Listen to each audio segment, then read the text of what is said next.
I hate to say it, this is one of my favorite drafts in the entire league this year. I think they had the most interesting start to the draft. And I think the reason why, as a Steeler fan watching the Browns take those four, is that all four of those guys you could have seen the Steelers take.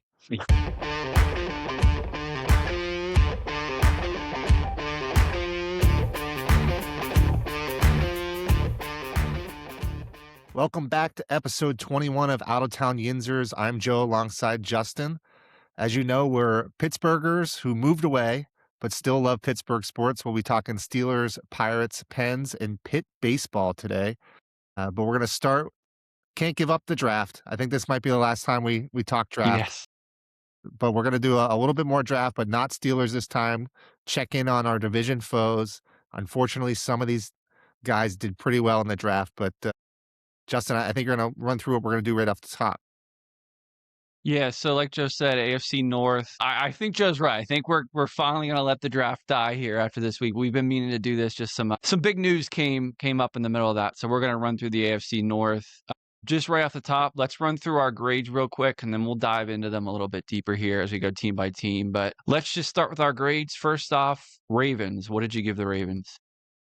Ravens, as always, somewhere in the Bs. So I would go just a solid B for the Ravens. I had a B as well. They got my guy. Couldn't go lower than a B, that was for sure. So next up, Bengals. What'd you give the Bengals? If you add in Dexter Lawrence, I would say B plus. But if you wipe out the first round pick, there's nothing that lights the world on fire with who they pick. So A. Or A, Yeah. C, I mean. Okay. Okay. Big variance there. Yeah, exactly, right? Yeah. So no, I kind of use it's hard. This is a hard one to grade. So I gave it a C plus without the Lawrence. You do have to factor in Lawrence, but I'll give it a C plus without it. Then last and usually least, the Browns. What did you give the Browns?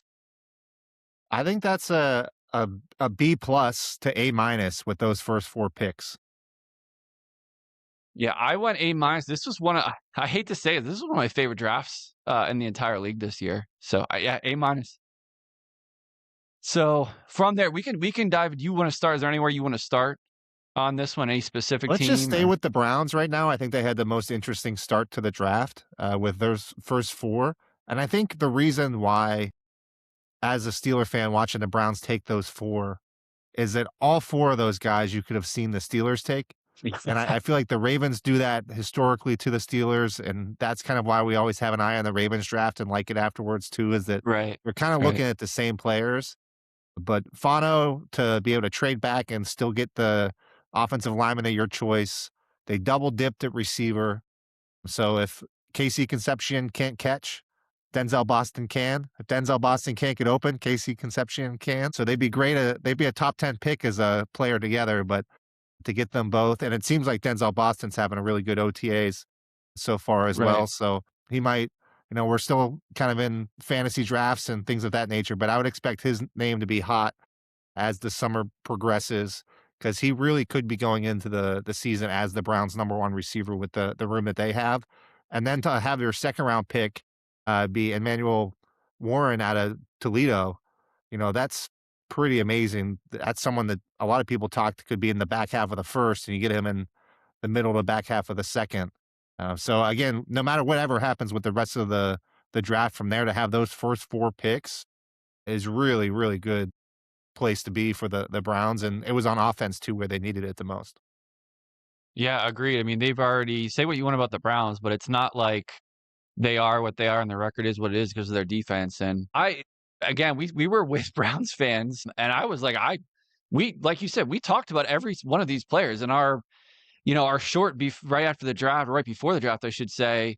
Concepcion and Boston were two of our picks. We pivoted, somewhat off those picks right before the draft, but we wouldn't have been surprised if, any of these guys ended up with the Steelers. These are at one point or another, Daniel Jeremiah had Emmanuel McNeil Warren. He had him ranked higher than Thieneman.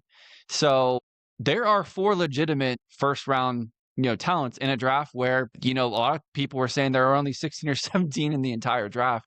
Again, those people probably didn't have EMW as a first, but that was one of the better picks in the entire draft, in my mind. I mean, where they got him late in the second, you couldn't do, when you grade a draft, you have to look at it like, obviously, you're not just going to say, oh, this team had the first pick, so I give them the best grade. That's not how it works. It's all relative to where they're picking, the value they got the picks. I don't know that you could really do better than what the Browns had with the picks they have and the slots they had. Again, we could disagree on some of like the third rounder, the tackle from Florida.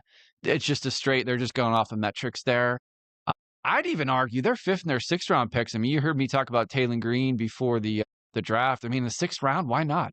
Why not take a swing like that? At upside and Justin Jefferson, the linebacker from Alabama. I mean, there's people that liked him as, borderline top six or so linebacker. We didn't have him that high, but there are people that had him in that, that tier that we talked about before the draft. So all around, I don't know that there's much to really complain about if you're a Browns fan, really from these last two drafts. Yeah, no, I agree. I think the only hope is that the Browns brown and these players are actually good players, but they don't necessarily work out for the Browns. I mean, we're talking about two wide receivers, but the same problem, that one of the few teams that could be worse than the Steelers, I think most people would say they are from a quarterback room with Deshaun Watson and Shadur Sanders under center. But, they're going to have two good receivers and solidifying that offensive line. Their next two picks after those first four were offensive linemen. They did roll the dice on another quarterback who could probably be a better receiver than a quarterback if you wanted to roll him out there instead. But at the same time, yeah, I think the Browns did have a really good draft. And, honestly, I think you can say all three of these teams in the North kind of did draft season the right way. The Bengals went a way that I think was a really good way to go this year. And that was saying, hey, this is a down year in the draft.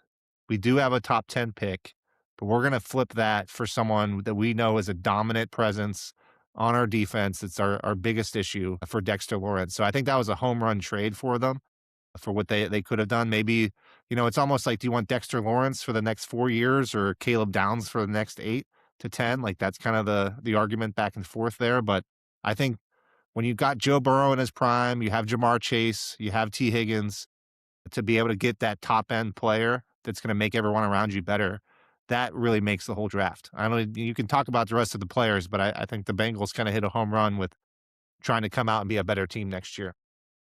Yeah, to your point, yeah, you can look at their picks rounds 2 through 4, and they had 2 fourths. I think they took slot player at all of them, so it's kind of boring. Nothing wrong with any of the picks. Nothing to be crazy excited about it. There's a lot of people that like Young, the 4th round pick out of Georgia, but again, it's they kind of went slot at each of these picks. I don't think nothing super exciting, nothing bad. So, again, our grades were based solely on the draft.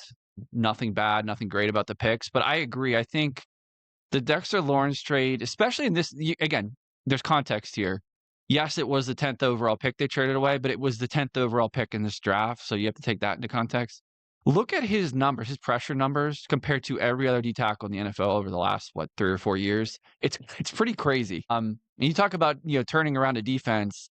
I understand they will miss Hendrickson. We'll get into the teams a little bit, and that's going to be a big void. And they tried to fill that last 2 drafts, drafting from the same team at edge. But Dexter Lawrence makes a huge difference. We're gonna turn their draft and talk about Dexter Lawrence, but I mean at the same time, it's probably relevant to do so. I think this is knowing your window. They know their window, and I agree that they probably were looking at it exactly like you just said. They probably figured Downs was going to be who they were looking at. It's like, well, let's take the sure thing for our window in our 4 years. Our window's probably closing right around after that point anyway. So they probably went back and forth on it. I think you could make an argument. It would have been the perfect, any team that didn't have their window. Let's say the Steelers were in that slot. That would have been perfect scenario for them to take like a Downs or equivalent player. It's more about the theory here. And I think Dexter Lawrence was, again, he fits their window. We'll talk about we talked a little bit about this. We actually cut the part where we're talking about the trade that the Ravens were going to make. I think there was a little better value here in general, to be honest. Obviously the positions are different, but what the Bengals gave up, I think, is a little bit better of a fit than what the Ravens almost gave up, relative to the player, the position, and what they were going to give up. But yeah, I do like the trade a lot. The draft is just kind of, that's, it's fine. It's about what I would have thought at those slots. Yeah, no, I agree. I think the rest of the draft, I think they took the positions they needed to take with the players that you would expect to take if you were taking a position there. So I think as a fan and as in drafting prospects, especially as you get later. That's kind of what you want to see. Yeah, and I For do them wanna to touch double. on Sorry, go ahead. Cassius. Yeah, I just wanna Yeah, touch that's on what I was gonna Cassius. go I to.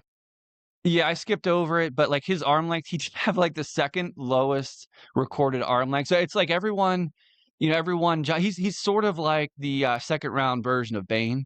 Bane got all the publicity, everyone was talking about that, and it's almost like he went under the radar because of that. But good player, he just fell to where he did because of something like arm length. So he's gonna be an interesting player to watch just because he could be kind of boom bust, even though we talked about him like it was like, okay, it makes sense where he went there. First round talent, but like third, fourth round measurables. So he'll be an interesting one to watch. Yeah, that's exactly what I was gonna say, is for them to take the kind of the best edge on the board with Mhm. their first pick in the draft, doubling down on the defensive line with Dexter Lawrence, and then coming back with a cornerback in the 3rd round. It's the same thing like the Steelers taking all the offensive players. The Bengals needed to only take defensive players. They kinda did that. So it was a really good draft that I think you should be happy with as a Bengals player. And then just circling back on Dexter Lawrence, we can move on to the Ravens, but, Dexter Lawrence, we kinda talk about like a 3 to 4 year window. He's already what, 29 years old, I think, or something like that, maybe, Mhm. in that Yeah. 28, 29. Yep. But he's someone who should be able to age closer to a Cam Hayward than, someone who relies on speed, to play off the defensive line. He's such a power guy who plays an interior defensive line. He could play a lot more years. So that could Yeah, have I agree. just as Yep. many years running as any of your first round picks. I know you only like drafting guys who get second contracts. Dexter Lawrence get a second contract with the Bengals, so that's pretty good there. Yeah, you know me, I hate the, interior. I hate investing in the interior. That's my MO. No, I agree. I think that it makes a lot of sense across the board for them. And the other Surprised the team that Giants were willing to invested. move. Yeah. No, for sure. I think that was more him just wanting to move off the Giants, and they kinda had to Yeah. make do Yeah. with the best value coming back. But you Mhm. made a comment saying that, you're a guy who loves the interior, so that's exactly why you gave the Ravens a pretty solid grade with your guy as their first round pick. If you're gonna bet on any player to be drafted to a team before that Yeah. first round happened, that was the play. I don't even know what the odds were in sports books, Yeah. if they went all the way down to the pick 14th even, but he was kind of the shoe-in. If I wasn't sitting in a Disney Yeah. hotel room with my wife and son, like, I probably would've been making some money on Ione going to the Ravens, but, Yeah, I to each their own. we were saying it to Ravens fans, like, 3, 4 weeks before the draft. We were down with them on the golf trip, and I kept saying, I'm like, "I am terrified, and I'm just assuming they're gonna take my guy Ioane, at their pick." It just felt like, especially, you bringing another Ravens coach back, it just felt like such a Ravens pick. And they do this is the type of draft too, we talked about this a little bit with the Steelers, like, the Ravens are someone in that finishing out their roster year to year. The Steelers were in this boat, when they were, going to the playoffs every single year. The Ravens are in, and a lot of times you don't get a pick this high when you're in that mode, like the Chiefs and the Ravens, but they're in, finish out a roster, fill a few holes.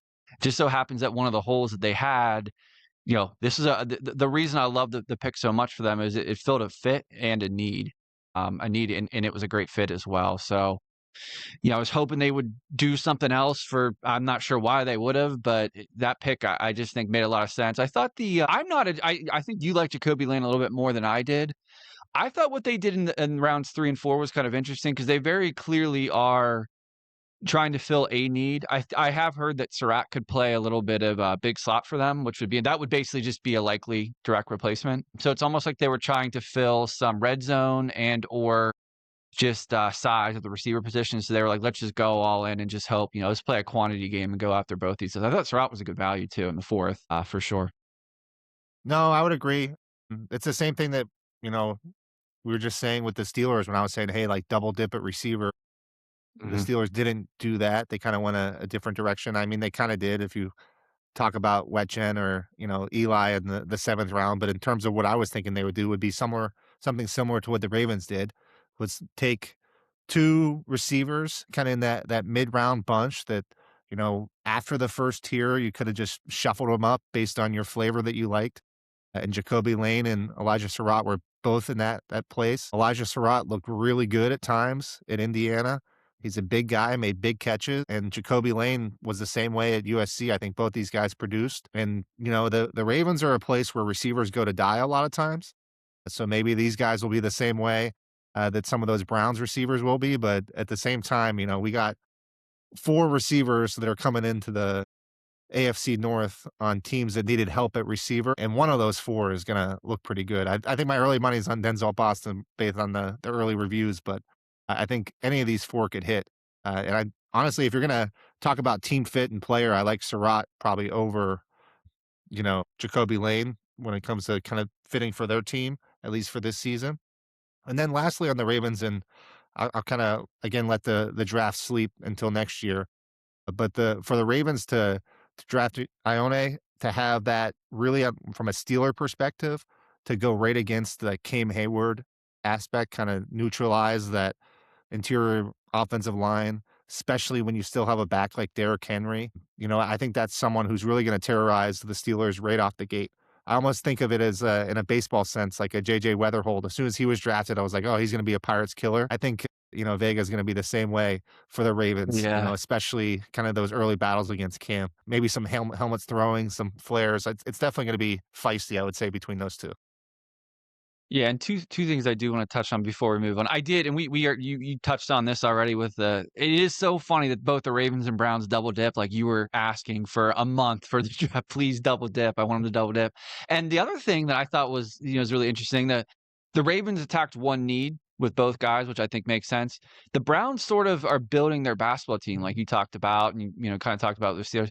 Concepcion and Boston are, if you're going to pair 2 players, a very clear X outside receiver in Boston, a very clear slot receiver in Concepcion. So, like, they kind of pair well together. So that was another thing that you had talked about that the Browns clearly did.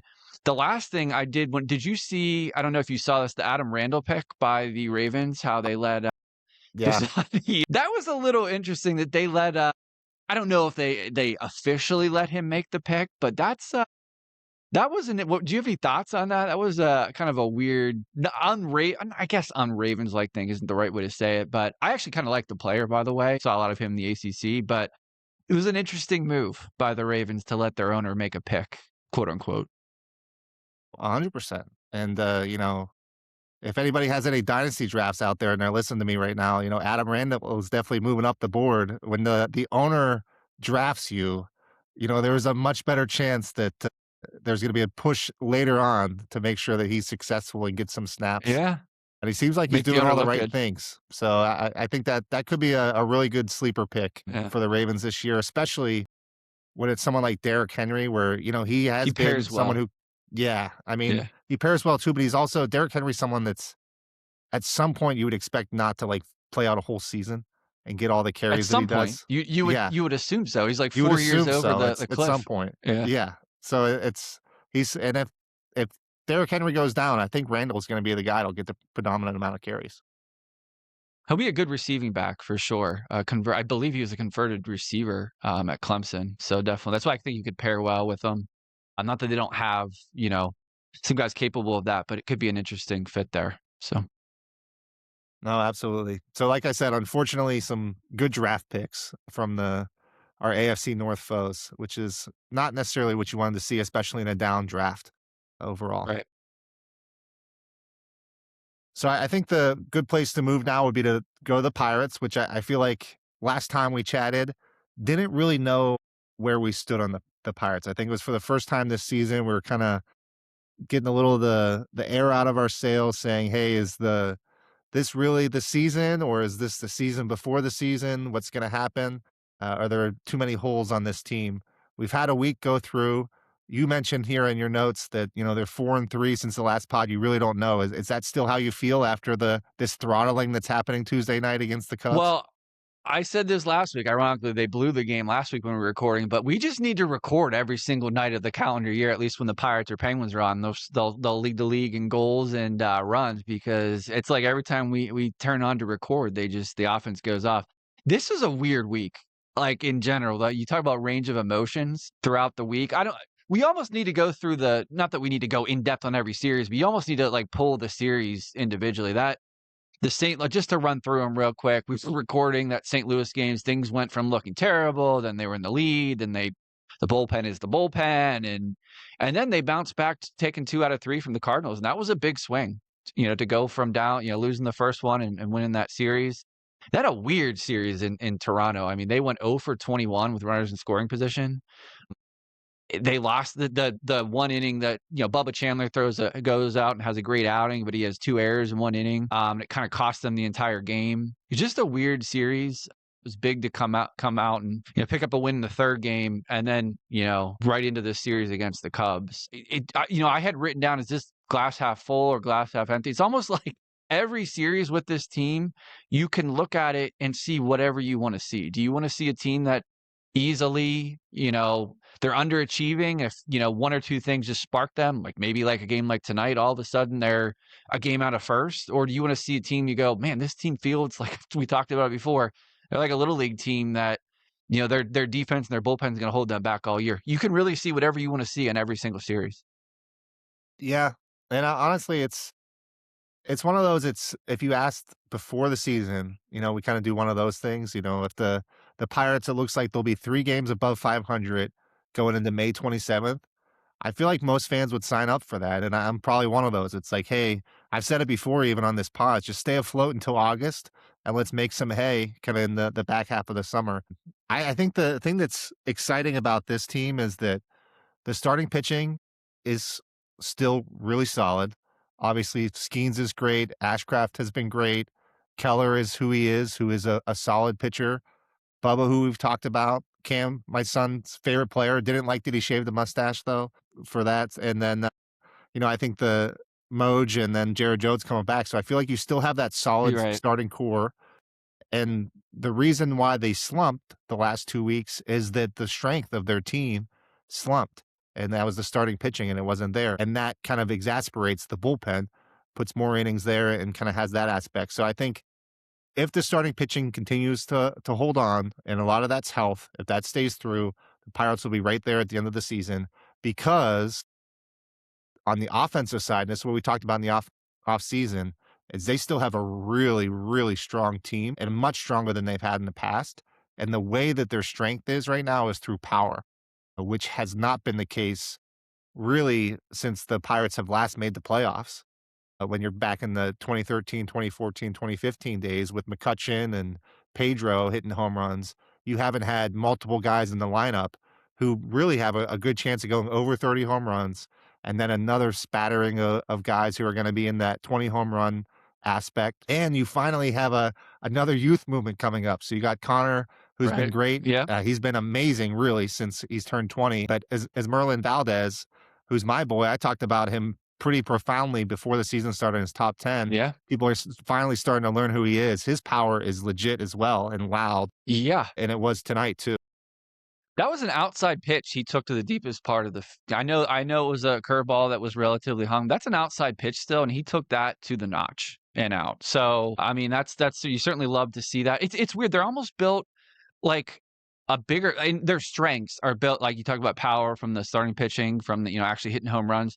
They're ironically built and they play almost like a big market team, in some ways, which is kind of, certainly ironic for us as Pirate fans. Some of the things I will say, it's funny. I was going to address this tonight, and they're scoring what they're scoring off of lefties. There is a little bit of concern there that their numbers, and I think this can be addressed. I was saying this today. I was talking to a Pirate fan. It was driving me a little crazy. I understand we can't play Lau every night. You want to monitor him. I get it, but at the same time, like you got to play him. Like I understand that they're trying to we're gonna play the numbers, we're gonna start him against righties, but like look at tonight. Like he was start off 2 for 3 against lefties. Like just play him. You just have to play him. He's one of your best players.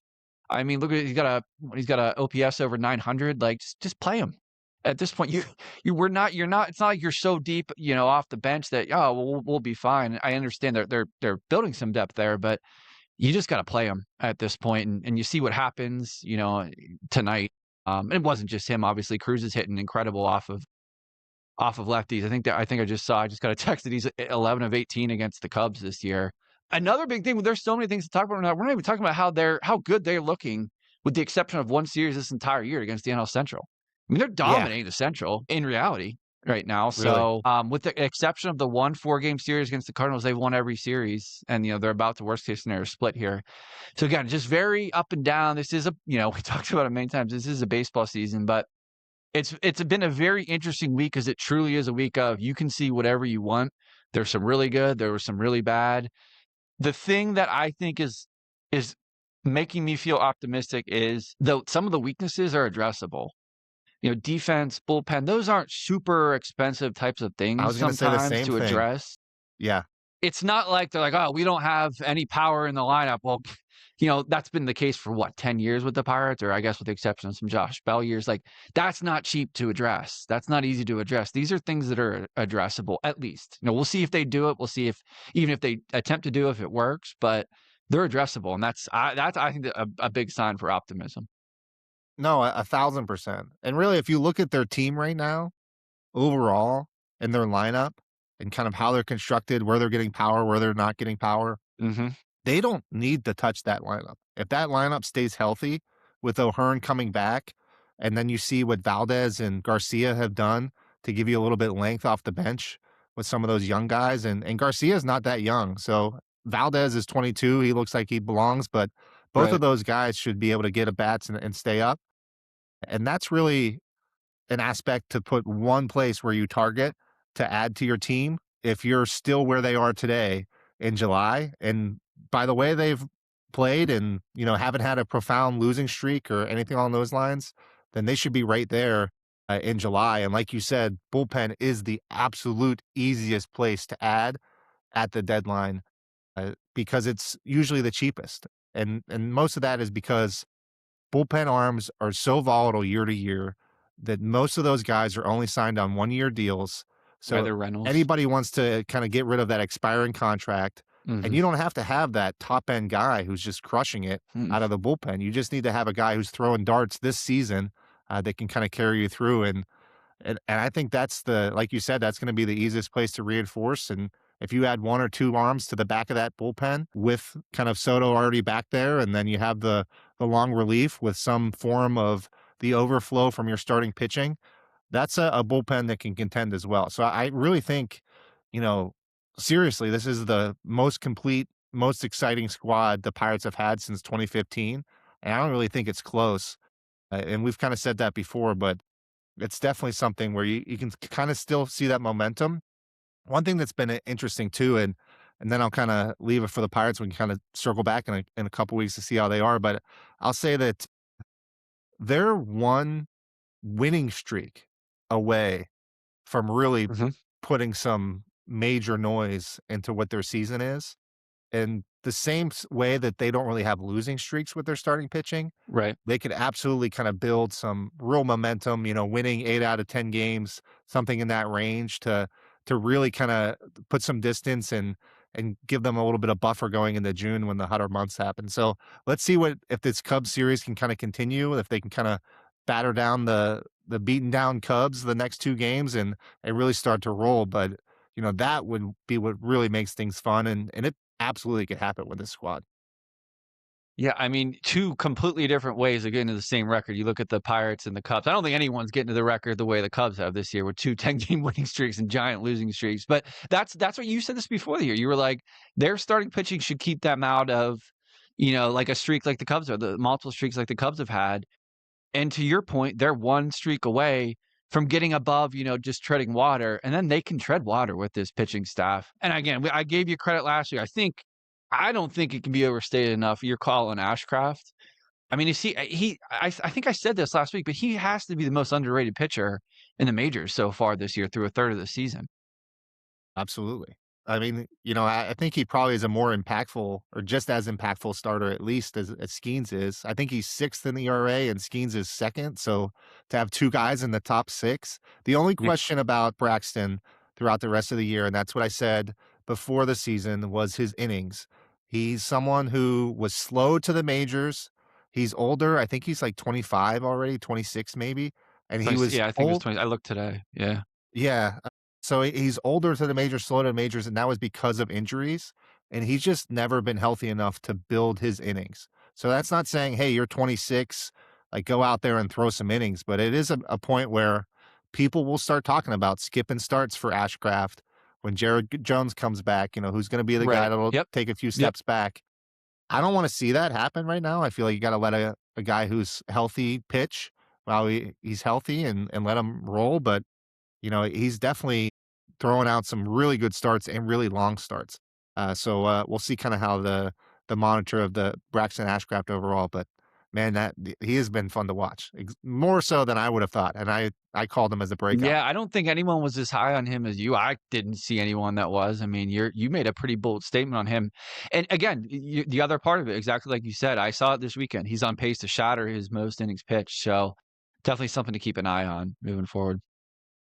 Absolutely. And then last, before we move off, because the next time we come back, he will be back, is what Yeah. is your prediction on the starting rotation when Jared Jones is back with the big league club?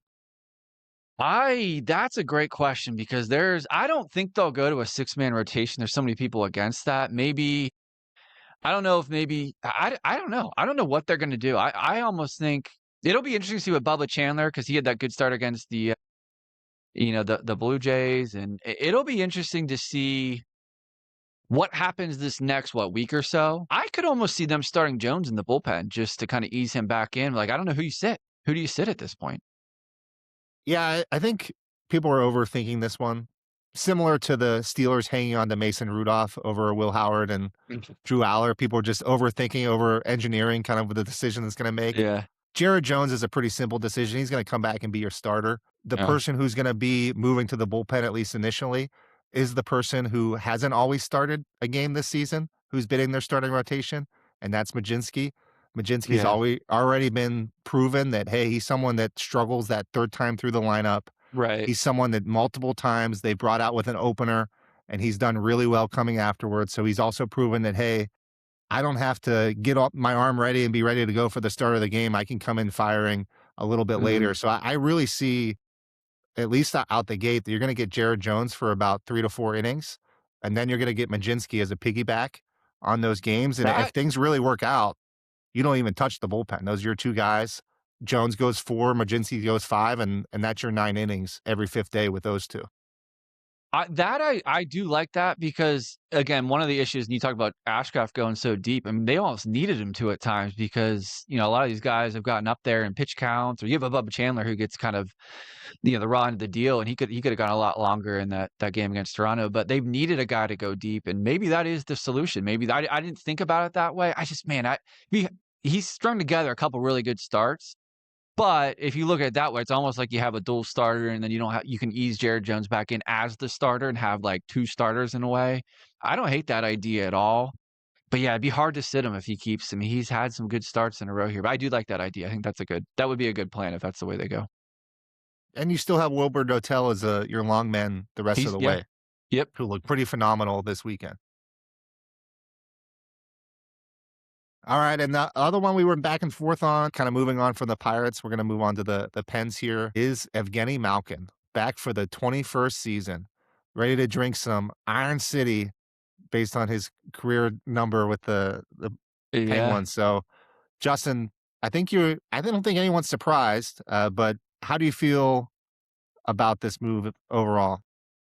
Yeah, so it's pretty much what I said a few weeks ago. The number was similar. Now he does have some escalators. There's some like I think if the Penguins reach the playoffs, he gets an extra million. But 1 year, 5.5 is about what I thought, around that 5 to 6 range. I was ready to just talk about Crosby's comments. There wasn't a ton to talk about with the Penguins, but Crosby is talking about, you know, we're bearing the lead in a way with him. He's talking about not retiring anytime soon, which I don't think it shocks anyone. But he did make comments about, I don't want this to drag out with Malkin. I don't want it to be like it was a few years ago when they re-signed him, and then days later they sign him here. So, like I said, I thought it was going to get done. I got a little bit worried, or not worried, but like, oh, maybe this won't get done. Last week, when a week or two ago, when they were talking about the 2 years came out, he was asking for 2 years. I was like, oh, that could change things if the years could be, a sticking point. Probably was just a negotiation tactic to get as much as he could out of the single year, which it's how it goes in these, but. Yeah, I think Crosby's comments really say a lot. Yes, you can make the argument Crosby said the same thing a few years ago about Letang. That probably wasn't the best move, but at the end of the day, if you really look at the numbers, I think Jesse Marshall, we'll talk about him a lot because he puts out some good stuff with analytics and prospects and everything. He showed some of the advanced analytics on Malkin. If you put a different name on Malkin, and we get both sides of the argument, but you look at some of his numbers and everything. I mean, you're not going to get more production out of this type of a cap hit. You're just not in the short term. And No. I From a mean, cap standpoint, no. Like, that's a no, no-brainer cap stand like, the numbers, the years, it's like a no-brainer. We'll see what happens and how he does, but the right, contract is you absolutely have to sign that contract. Some of those right. escalators are gonna be easier to hit than others, so I don't think it'll end up being 5.5, but, No, you know, yep, I it would won't agree. be 9 either unless the Pens win the cup, so, we'll all take No, that. no. Yeah, I mean, you could argue this is a pretty big bargain at the price. I mean, he is a I there were people arguing, I don't know if you saw this, there were people arguing with each other in our comments about Malkin, about, "Oh, you can't bring him back." I'm like, "Man, I think there's a lot of Penguins fans that just don't know what it's like not having this core because we're arguing about a point per game player at 5,000,000 or, no, I'm not paying a penny over 5,000,000." I'm like, "I get it. I see the same things everyone else sees. I understand how this could go poorly." But if it goes poorly, you weren't like, "Man, we really could have used that 5,000,000 on a piece that would have gotten us to the cup." Like, that's not your best path is playing the upside here and saying, "No, we're gonna double." They're not even doubling down. They're just, "We're gonna place a bet that he can be close to a point per game player again." You saw what he was the 2 years prior. I get it. I think everyone gets it. But, like, you think you were gonna get anything close to that at 5.5 million? And, what I don't know. I don't fully understand. I don't think there's a good I've heard the arguments. I don't think there's a good argument against bringing him back, I think is what, and we haven't even got into the reasons why you bring him back and, the 3 cups and all that. That's you almost don't even need to touch on that, and it still makes sense. Especially when you have an emerging third line center like Kindle, who's gonna be Right, yeah, he doesn't even need to play center, which if he needed to play center and they needed to rely on him, yeah, it'd be a whole different conversation, but he can be what he is at this point and play wing and be fine. I think the big thing too here that we haven't even touched on is, or I haven't even touched on, it's not like they're up against the cap and this money this is gonna prohibit them from yeah, cap signing doesn't matter. a big name. Mhm. No, Yeah. no. So I don't really I've heard the arguments against it. I think they're just we're trying to, come up with stuff at this point. Yeah, if he can't play on one of your top 3 lines, then you don't then they're Penguins legitimately have a cup team, and they probably don't, so he Right. absolutely can Right. play on the top 3 lines on the Pittsburgh Penguins, and, if a Bill Zonin or someone like that comes along and, takes more minutes from someone like Malkin, he comes in and takes more minutes, that's the best case scenario, so I feel like, he's someone that is someone that, if you can actually rest a little bit and, I don't think you're gonna expect him to play all 82 and put in all the minutes, like, you're gonna No. have to get him in spurts to get the best out of Malkin, so I think, yeah, I think he's great signing, could be a great fit for the team and someone you want, those youngsters to learn from as they move up too in those seasons as well. So I think the Penguins, I'm glad we had something to talk about. I feel like it could be some bare bones as we go along. But we also have something to talk about with Pitt, who I think hit the second most impressive home run in Pittsburgh history behind Bill Mazeroski this past weekend. I think it was Yeah, it pretty far was up there. So Justin, why don't you break it yeah. down on what happened there? There was, something that made the rounds on even if you're not even a Pitt fan. I had West Yeah. Virginia fans who were texting me about it. Yeah, it's not something I gotta say, I did not think we'd ever be talking about Pitt baseball on the podcast. Why not? This week, they were essentially down to their final out, final strike. I saw this, that played it out. Mike Bell really went and worked the umps a little, got a call, prolonged the inning, and all of a sudden they're down to their last pitch, and Kai Wagner hits a 3-run home run in the ninth with 2 outs, 1-2 count. It was just exciting. I mean, just to see that, like, they hit a home run like that in a situation like that. The downside is they did lose to North Carolina in the semifinals the next round. And now everything I read, we're not going to sit here and be like, "Oh yeah, we're college baseball guys" by any means, obviously. Like, not going to pretend to be that. Everything I saw though was, "Oh, they're in the tournament." I saw before the tournament, if they can win 2 games, go on a decent run, I think they're probably in. They're going to need, it's going to be hard to keep them out. They had a better, we know this from talking basketball and, tournament time. They had a better RPI than 26 teams in the field. They had a very tough draw. You're going to see more of this now with these giant conferences. They had a tough draw with their schedule, which is part of the reason why they finished as low in the ACC as they did technically, but then they had the RPI that they did. It's kind of like a basketball argument. Is it better to have good wins or, good losses, bad loss, that whole thing. So fun moment though. I figure it was worth, certainly talking about. Quite a home run. Yeah, definitely on the Mazeroski scale. Let's put it up there on that scale, but figured it was, worth talking about. Nice to see, especially a non, main sport, get something other than volleyball, I should say. Volleyball is, like you commented on volleyball a few times. Nice to see a Pitt team kind of overachieve in a non-major sport. Yeah, no, absolutely. So, and as a fan of college baseball a little bit, I like it at this time because I also like the draft. The So I would prospects, say the yeah. person to Yep. really keep an eye on, if you are someone, the Pirates have the fifth pick in the MLB draft this year. We'll be talking draft for the Pirates later, in the year. The draft is actually like a month from now, but they have a great spot here at the fifth spot. I think the cliff really drops right after 5. So I think they're gonna get a really good guy at 5. I think the one that I'm would be most hopeful for right now would be Von Lackey out of, Georgia Tech, the catcher. So keep an eye on that when you're watching games. I don't know that if UC Santa Barbara actually made the tourney or not, but Jack did they? UC I Santa don't know. Barbara? I'm not sure. I'm not sure. If they did, Jackson Flores, the other person I think is most likely to go to the Pirates right now. He's the top college starter right now in baseball. So 2 guys that I think, again, I don't know if Flores in or not, but Lackey definitely is. So keep an eye out. He's someone that's should be fun to watch as you kind of So get into that too. one question about that, you said it was a Georgia Tech catcher. Is he a Boris client? Just asking for no reason, whatsoever. Since I don't have bad memories about Georgia Tech catchers not being taken by the Pirates. You know, But probably a good chance. I feel like 90% of guys come out of the draft that are good are Boris clients, especially when they're college players. So a decent chance. I don't think yeah, it's as big of a deal. Skeens is also one. So don't worry nah, about that's it too true. much these days Yeah, when you have the slotting the way it is. I say that because I may or may not have gone down a rabbit hole on YouTube of watching Pirates like draft videos, and I'm like, man, this is like watching a car wreck because it was going like through the years and through. I'm like, this is like their names that you're like, oh my god, I forgot that was even a pick they made, and some of the decisions and some of it, I just don't do that. That's my warnings. Do not do that. It's as bad as it's worse than you think it was, and you couldn't think it could be worse than it was. So. Absolutely. Well, if you're thinking about who would be a better catcher prospect, Henry Davis or Von Lackey, it would be Von Lackey. So, and that's not even saying like what happened with Davis is just as the prospect themselves. So I think, Okay. it's always a time to watch. I think there could be a college guy that drops to the Pirates here, and keep an eye on Lackey as you get through the Major League Baseball or Hey, the all Henry NCAA Davis does playoffs. is hit. All he does is hit home runs against the NL Central, Joe. So you gotta give him a little credit. That may be all of his hits this year, but they're only home runs against the NL Central. So Yeah, Davis, he's rough, but we'll move on to happier days. So I think you yeah, wanted to wrap up here with a little fun segment here on fandom.